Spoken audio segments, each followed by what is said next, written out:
Ouais. Allô?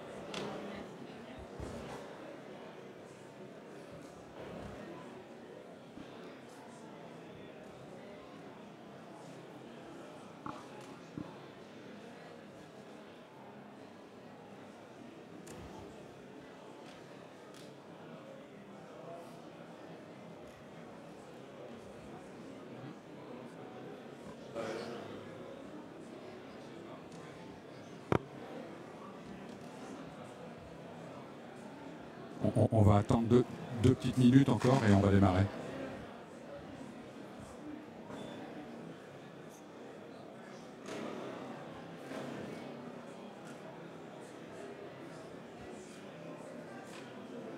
D'accord. Ok, bien. Bah, écoutez, bonjour à toutes et tous. Juste en quelques mots, bon, déjà je vais me présenter, puis je laisserai David tout à l'heure quand il va commencer son intervention le faire de son côté. Donc moi je suis Laurent Truchon, je suis directeur délégué bâtiment chez Cimbéton.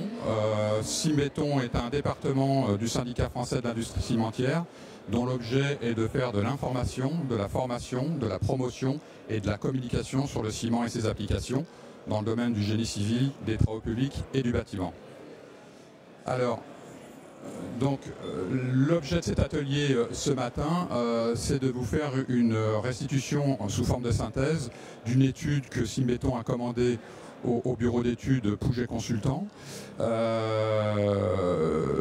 Une étude qui se situe dans le contexte de la promulgation prochaine de la réglementation RE 2020. En fait, l'objectif que nous avions, c'était de pouvoir déterminer au niveau de la filière béton les apports et les limites des solutions béton au regard des exigences de performance de cette future réglementation. Donc pour ce faire, nous avons proposé un cahier des charges à Pouget Consultant qui consistait à partir d'un bâtiment existant tel qu'on les construit aujourd'hui et puis de regarder quel levier fallait-il activer pour arriver aux performances voulues à la fois sur la V1 de la RE, donc à l'horizon 1er janvier 2022, mais aussi 2025, 2028 et 2031 au regard des connaissances qui sont les nôtres aujourd'hui. Donc c'est simplement des études un peu exploratoires, pédagogiques. Pour nous, c'était pour un petit peu savoir comment on pouvait se situer et ça n'a pas bien évidemment de valeur statistique. Hein. Donc c'est juste pédagogique, c'était vraiment pour voir un petit peu comment on se situait. Donc voilà, donc c'est l'objet de cette synthèse. Et donc là, je vais donc laisser la parole à David qui va vous exposer en fin de compte les tenants et les aboutissants de celle-ci. Donc bonjour à tous. Excusez-moi, David Lebanier, donc du bureau d'études thermiques, fluides, environnement Pouget Consultant. Avant de rentrer dans le vif du sujet, je vais faire des petits rappels de base sur la RE 2020 pour être certain que tout le monde puisse comprendre les résultats. Donc la RE 2020, c'est 3 grands piliers, énergie, carbone, confort d'été, avec à chaque fois des indicateurs qui correspondent à ces piliers. Côté énergie, on a le BBio qui caractérise la performance de l'enveloppe, et 2 CEP, consommation d'énergie primaire, l'un qui comptabilise uniquement les énergies non renouvelables et l'autre qui comptabilise la totalité des énergies. Côté carbone, on a 2 indicateurs, IC construction pour impact carbone de la construction, c'est l'impact carbone des matériaux et des équipements. Là, on va regarder uniquement l'impact carbone lié à l'extraction des ressources, la fabrication des éléments, leur installation et la fin de vie. C'est à différencier du IC énergie qui comptabilise l'impact carbone dû aux consommations d'énergie. Et nous, aujourd'hui, on va se concentrer sur le IC construction, l'impact carbone des matériaux. Et ensuite, côté confort d'été, les degrés heures, c'est le nombre d'heures d'inconfort en période estivale caniculaire. On soumet le bâtiment à une période caniculaire, on regarde comment il réagit. Premier indicateur, le BBio. La RE 2020, excusez-moi, hop, je suis désolé, j'arrive pas à remonter les slides. Bon, je vais le faire... Excusez-moi, les 2 boutons avancent les diapos. C'est possible de revenir au BBio. Donc, merci. Donc côté BBio, la slide va revenir. La RE 2020 nous demande de faire un effort d'environ 30% sur les besoins du bâtiment. Est-ce que l'on peut revenir à la slide précédente?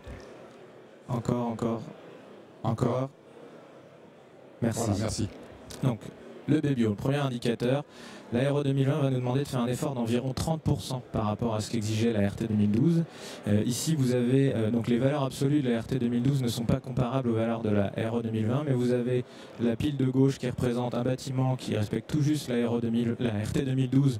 Lui, traduit en RE 2020, il a un niveau de 90 et on va nous demander d'atteindre un niveau de 65, donc 30% de moins. C'est à relativiser puisque les bâtiments collectifs en moyenne en France atteignaient déjà un gain de 20% par rapport à l'exigence de la RT 2012 et que cette exigence est assouplie pour les bâtiments d'en dessous de 1300 m², donc c'est relativement courant des bâtiments qui font moins de 20 logements. La conclusion de nos travaux, c'est que ce niveau d'isolation est accessible à tous les modes constructifs, notamment à l'isolation intérieure qui est très courante actuellement sur le marché. Elle va rester très courante, on va juste épaissir un peu les isolants, traiter un peu plus les ponts thermiques, mais ça reste l'optimum technico-économique de la RE 2020 et ça le restera jusqu'en 2031. Donc pas de révolution sur la performance de l'enveloppe. Maintenant, le IC Construction, qui est vraiment le tronc de base de l'étude. Le IC Construction, c'est l'impact carbone des matériaux. Je rappelle brièvement une analyse de cycle de vie, c'est des quantités fois des données environnementales. Pour bien comprendre la suite, il y a différents types de données environnementales dans la base INIES. Des données par défaut, lorsque les acteurs ne sont pas mobilisés pour prouver l'impact carbone d'un matériau, eh bien l'État a défini des valeurs pénalisantes qui sont 2,5 à 3 fois plus pénalisantes que des valeurs classiques.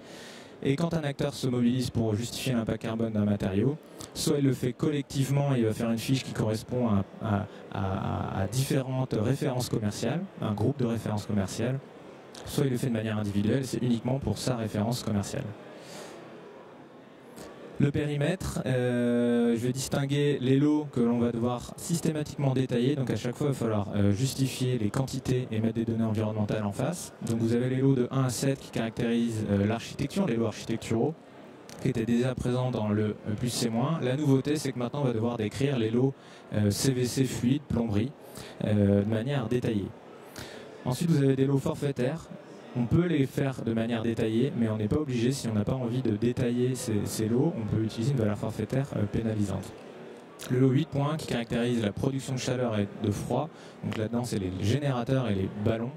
Il y a un forfait à 74, mais il faut savoir que dans les solutions qui vont être les plus courantes, les solutions gaz par exemple, qui vont être les plus courantes avant 2025 en immeuble collectif, eh bien, de faire une saisie détaillée permet de faire des gains significatifs.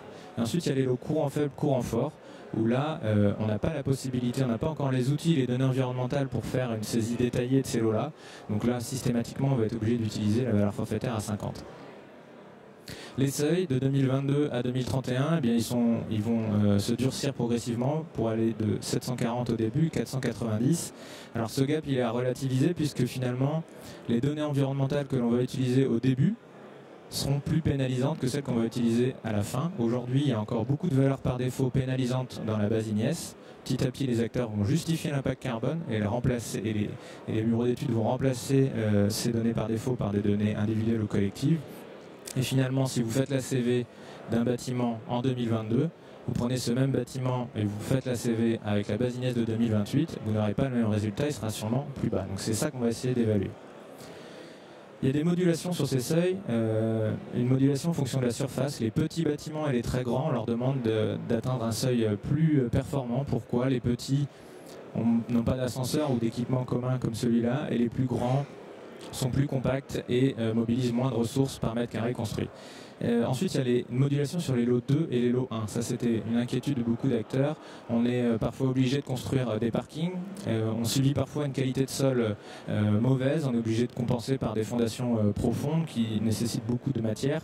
Et donc, il y a une modulation qui fait que, quelle que soit la configuration, même si on vous demande un grand parking, même si vous avez des fondations spéciales, finalement, le seuil se réajuste pour compenser l'impact de ce lot 2, par exemple, infrastructure. Un petit exemple à droite, la première pile, vous avez un lot 2 à 35. Si vous faites ce qui est courant pour des fondations classiques, un lot 2 à 75, c'est courant quand on ajoute un niveau de sous-sol, et bien finalement, 75 moins 40, puisqu'il y a un seuil à 40, le seuil se rehausse de 35 et vient compenser l'impact du parking. Donc, pas de différenciation entre les bâtiments qui ont un parking ou des fondations profondes et les autres. Ensuite, une autre modulation sur le poids des valeurs par défaut pénalisantes qui ont été utilisées. Si vous utilisez plus de 250 kg de CO2 issus de valeurs par défaut, vous avez un droit à émettre supplémentaire avant 2025 et après 2028, ce sera une pénalité. L'objectif, c'est de donner une trajectoire aux acteurs pour leur dire qu'ils ont quelques années pour produire des données environnementales, sinon au bout d'un moment, ils seront pénalisés. Cela dit, ce seuil de 250, il est vraiment très rarement atteint. Ça va être pour des cas très spécifiques, des modes constructifs qui ne sont pas du tout couverts par des données environnementales pour le moment. Eux vont avoir un droit à émettre. Ça ne va pas compenser totalement l'impact des valeurs par défaut, ça va juste l'assouplir. Ce sera toujours bénéfique d'utiliser des valeurs individuelles et collectives, c'est juste ça va assouplir l'impact des valeurs par défaut. Et ensuite, dans les zones chaudes de l'arc méditerranéen, eh bien, on va donner un petit droit à émettre pour intégrer des solutions dédiées au confort d'été, la climatisation, des occultations et autres. Maintenant, le cas d'étude, un bâtiment de 40 logements avec une capacité courante en gaz individuel qui sera sûrement le système énergétique le plus courant au début de l'application. Et donc sur ce lycée construction, on voit que notre bâtiment est à 745 pour un seuil à 749. Et donc vous voyez en rouge, 749 c'est le seuil de 2022 et le plus bas celui de 2031. Et donc la première conclusion, c'est que les modes constructifs classiques sont compatibles avec les seuils de démarrage de la RE 2020. Ici, ce bâtiment passe de justesse, mais on a fait de nombreux tests sur d'autres bâtiments et bien souvent on passe largement les seuils. Donc l'ensemble des solutions constructives sont compatibles pour la première phase. L'objet, c'est de mettre un seuil pour limiter quand même les écarts et d'apprendre à compter, d'apprendre à faire des analyses de cycle de vie, laisser le temps aux acteurs de produire des données environnementales. Dans cette analyse du cycle de vie, il y a 30% qui est dédié à la superstructure, à la toiture, 30% qui est dédié au second œuvre, revêtement de sol, isolant, menuiserie, volets, etc. Et 25% qui sont liés au CVC fluide. Dans ce bâtiment, on a 192 kg de CO2 issus de valeurs par défaut, donc 25% pratiquement, plus de 25%. C'est ces données-là qui vont évoluer demain, qui vont être remplacées par des données collectives ou individuelles qui auront un impact plus faible. Et donc, il y a une amélioration de la valeur à faire sur ce point. Ici, c'est juste un petit point d'attention. Les balcons, on avait pas mal de balcons sur ce bâtiment, enfin un peu plus que la moyenne, 5,5 m² par logement, et ça pèse 19 kg de CO2 par mètre carré chaque construit. Donc ça vous donne un peu l'incidence de la surface de balcon sur la note, ce qui n'est pas négligeable. Maintenant, on a fait différentes variations de mode constructif. Donc on retrouve le cas à 100% béton que je viens de vous présenter à 745. Ici, on a fait une variante avec une façade en parpaing. On garde la structure béton, on fait juste une façade en parpaing sur les 4 derniers niveaux et en bloc béton. Et là, on observe un gain d'environ 15 kg de CO2. Cette variante-là, on garde la structure 100% béton classique, mais on vient optimiser le second œuvre, les isolants, les revêtements de sol et autres. On met du parquet, de la moquette, de la peinture recyclée, et on regarde un peu le potentiel maximum sur le second œuvre. On voit que c'est vraiment pas négligeable. Sans changer de mode constructif, on arrive à gagner 90 kg de CO2 sur le second œuvre. Ici, vous avez deux variantes en structure béton toujours, mais c'est une façade rideau ossature bois. Deux variantes, celle de gauche, on a voulu garder l'enduit de la façade extérieure. Pour des bâtiments de cette hauteur sur façade bois, c'est pas possible d'appliquer l'enduit directement, donc on a été obligé de prévoir une sorte de bardage support d'enduit qui a un impact carbone non négligeable et qui vient atténuer un peu le bénéfice de la façade ossature bois. Et à droite, on met une façade ossature bois, mais on lui associe un bardage bois qui est beaucoup plus performant. Et là, on arrive à avoir des gains de l'ordre de 55 kg de CO2 en faisant... voilà. Donc la façade bois et son impact est soumis à la qualité de la finition extérieure, c'est décisif. Un cas extrême entre guillemets, 100% bois massif, du rez-de-chaussée au dernier étage, refend, dalle, façade en CLT, du fait notamment de la CV dynamique, la nouvelle méthode qui valorise les éléments qui stockent du carbone, eh bien un mode constructif comme celui-ci se retrouve très bien positionné. Ici, un bâtiment bas carbone en CEM3B pour ceux à qui, en béton bas carbone en CEM3B pour ceux à qui ça parle. Donc ça permet un gain de 60 kg de CO2 non négligeable. Et ensuite, dernière variante, on couple le béton bas carbone avec le second œuvre optimisé et on voit que les solutions constructives béton disponibles actuellement sur le marché sont déjà en capacité d'atteindre les seuils de 2028. Donc c'est plutôt positif. Et ça, c'est avec la Basignès d'aujourd'hui. Dès maintenant, c'est vraiment des configurations qui sont mobilisables dès l'application de la RE 2020. Il y a des leviers qu'on n'a pas mobilisés. On aurait pu à chaque fois prendre la meilleure FDES sans changer de type de produit. Là, à chaque fois, on a tâché de sélectionner des valeurs moyennes représentatives ou des valeurs collectives. Si on allait vraiment chercher les meilleures FDES sans changer de type de produit, on aurait pu gagner 30 kg de CO2 en plus. Maintenant, on va faire de la prospective, essayer d'imaginer quelles vont être les évolutions de la base Ignace dans le futur. Donc j'ai réparti le poids des valeurs par défaut. Donc on a 40 kg de CO2 sur les lots architecturaux, un gros poids sur les lots CVC plomberie, puisque on commence tout juste à apprendre à les comptabiliser, donc il y a un poids important, et 50 kg sur les lots et les courants faibles, courants forts. On estime qu'on va faire des gains de 50% sur les lots architecturaux, 40% sur les lots CVC. Sur le courant faible, on n'est pas en capacité d'évaluer quels vont être les bénéfices à long terme. Donc ça nous fait une perspective d'amélioration d'environ 60 kg de CO2 par la disparition des valeurs par défaut dans le futur. Et après, on a évalué, grossièrement, c'est peut-être le point le plus complexe à évaluer, quelle va être, on sent que l'ensemble des fabricants sont en train tous les matériaux sont en train d'optimiser le process de fabrication et font des gains significatifs sur l'impact carbone de leurs matériaux. Et donc on a estimé à 20% uniquement sur les lots architecturaux hors superstructure, puisqu'on fait déjà l'amélioration béton bas carbone, la baisse à venir de ces lots. Ça nous fait une évaluation grossière à 60 kg de CO2. Donc je vais redérouler le même graphique que tout à l'heure, mais en considérant ces gains futurs. On voit que, premier enseignement, la variante 100% béton, elle serait en capacité de largement atteindre les seuils de 2025, rien qu'avec l'amélioration que j'ai citée avant. Avec notre solution béton bas carbone plus second œuvre optimisée, elle serait en capacité d'atteindre les seuils de 2031. Donc là encore une fois, on n'essaie pas de prédire le futur, on va dire c'est le potentiel maximal. On verra quel va être l'avenir de la base Ignace, comment vont évoluer les valeurs de la base de données. Mais voilà. C'est une piste pour le futur et ça donne un peu le positionnement des solutions constructives. Des améliorations qui n'ont pas été considérées. Il y a l'inconnu sur les lots courant faible, courant fort. On va avoir bientôt des outils qui vont nous permettre de faire de manière détaillée, qui vont peut-être nous permettre de faire des gains. Optimisation des EDS, les meilleurs FDS sans changer de produit. Par contre, un bémol, on va sûrement changer de solution énergétique d'ici 2028-2031 et la pompe à chaleur collectif pourrait prendre plus de place et elle a un impact carbone plus fort. Voilà. Confort d'été, je ne sais pas combien de temps il reste. Confort d'été, donc les degrés heures. Comment ça va fonctionner les degrés heures dans la RT 2012? On va prendre la RE 2020, excusez-moi. On va soumettre notre bâtiment au climat de la canicule de 2003. Ça va nous donner, le moteur de calcul va nous donner des heures d'inconfort qu'on va multiplier par delta T, donc c'est la température intérieure ressentie moins la température objective de confort. On va calculer les degrés heures, même s'il y a une climatisation qui est installée, on ne va pas considérer l'apport de froid de la climatisation, c'est vraiment la coque du bâtiment, l'enveloppe du bâtiment qu'on va soumettre à la canicule sans faire intervenir la climatisation, même si elle est présente. Il y aura un seuil, au-delà de 1250, votre bâtiment n'est pas conforme. Entre 350 et 1250, votre bâtiment est conforme, vous pouvez le construire, on est en zone d'inconfort tolérable, mais il y a un forfait de pénalisation, c'est-à-dire qu'on va, côté consommation, donner un forfait de pénalisation de consommation en kWh qui va illustrer l'ajout potentiel futur d'une climatisation par l'occupant. Et quand on est en dessous de 350 degrés heure, on estime que le bâtiment est conforme et confortable sur le long terme, donc il n'y a pas de pénalisation du bâtiment. Il faut savoir que ce forfait de pénalisation, il n'est pas extrêmement décisif. Les tests que l'on a fait, je ne suis pas certain qu'il va insuffler une autre manière de concevoir le confort d'été.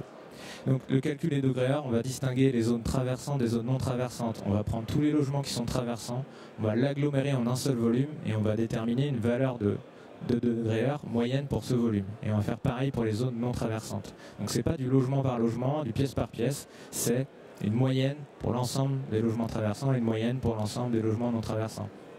Une bonne moyenne peut se cacher des écarts très importants, ça ne garantit pas le confort dans toutes les pièces et dans tous les logements, donc ça ne se substitue pas à une simulation thermique dynamique plus fine, qui est le seul outil qui permet d'évaluer le confort pièce par pièce ou logement par logement.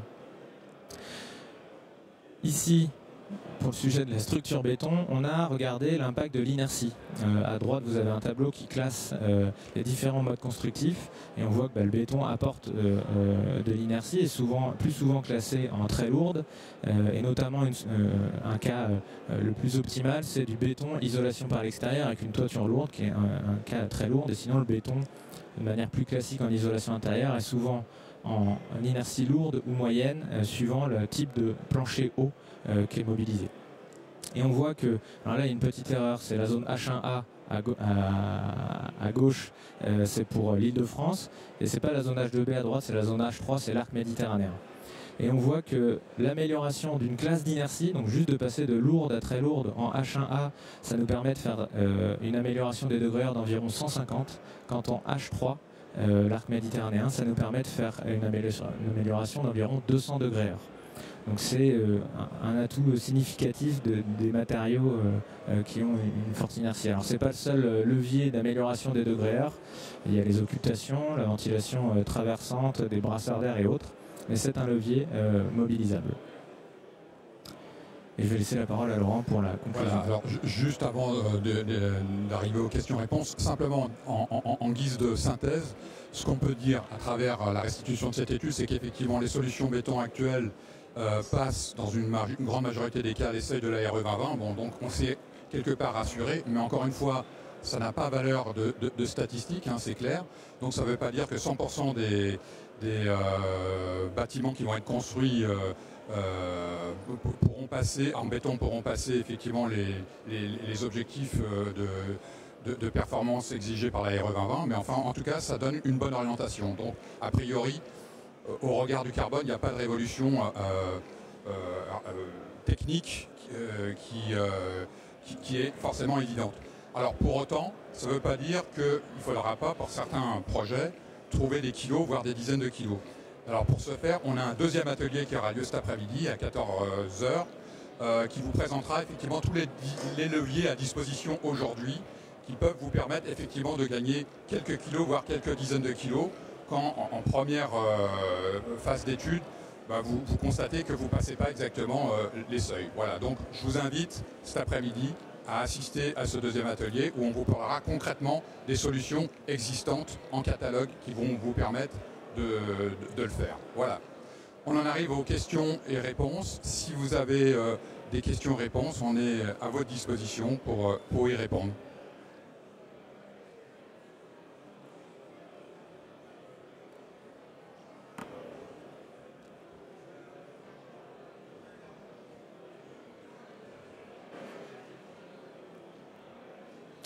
Pas de questions, soit c'était très clair, soit personne n'a rien compris. Bonjour. Bonjour. Vous avez parlé des seuils, je crois que c'est IC Construction qui évoluait en fonction de la présence ou non d'un parking. C'est-à-dire que ce que je comprends aujourd'hui, qu'il y a un parking ou non, il n'y aura aucune pénalité sur les constructions. Tout à fait. Tout à fait. Du fait que le maître d'ouvrage subit une exigence de construction de parking ou subit la qualité du sol, il était compliqué de pénaliser un bâtiment qui aurait à construire un parking et de l'obliger à changer de mode constructif dès le début de l'application de la réglementation à optimiser ce point. C'est regrettable dans un sens parce qu'il y a un poids carbone important et qu'il faudrait l'optimiser et que par exemple avec cette modulation, le fait d'aller décarboner le sous-sol n'a pas d'impact. Le fait de mobiliser par exemple du béton bas carbone sur le sous-sol n'aura pas d'intérêt puisque le seuil va redescendre si on descend l'impact du lot 2. Nous ce qu'on espère, c'est qu'on comprend que dans le cadre d'une réglementation qui est appliquée à tous les bâtiments, c'est ce choix qui a été fait. On espère que des labels pourront intervenir sur ces lots. Et c'est ça qui est intéressant dans ce qui a été défini, c'est qu'on le compte quand même, on apprend quand même à le compter, on est obligé de le compter. Et maintenant, il faut croiser les doigts pour qu'il y ait une pression qui soit faite sur ces lots par ailleurs.